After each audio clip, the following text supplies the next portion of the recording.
দর্শক, নিউ ইয়র্কের সুচিত্রা সেন আন্তর্জাতিক চলচ্চিত্র উৎসবে গতকাল আমরা দেখিয়েছি একাধিক তারকাকে। আজকে আমরা বাংলাদেশের জনপ্রিয় অভিনেত্রী মৌসুমী এবং ভারতের পায়েলের প্রতিক্রিয়া জানাবো আপনাদের। সবার সাথে দেখা হয়, বাংলাদেশে তো আর এদের সাথে দেখা হয় না, আসা যাওয়ার মধ্যে একটু দেখা হয়, এটাই ভালো লাগে। আর এরকম একটা ইভেন্ট হচ্ছে এখানে, যেটা যারা পৃষ্ঠপোষকতা করেছে সবাইকে ধন্যবাদ। এখানে কি পার্মানেন্ট সেট হয়ে যাবে? না, এসব ব্যক্তিগত প্রশ্ন এখানে না। আমাদের পরের জেনারেশনরা এটা উপভোগ করবে, তারা চিনবে, জানবে। দুই বাংলার মানুষ একসাথে হয়ে এখানে আমরা সবাই মিলে we all love cinema and we are celebrating cinema. There's nothing more we could ask.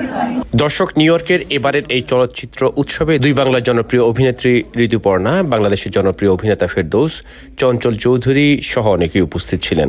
আমার উপর আস্থা এবং বিশ্বাস রেখে আমাকে ঢাকা 10 আসনের মতো সবচেয়ে ইম্পর্টেন্ট আসনের নৌকার মাঝি করে তোলা। অনুষ্ঠান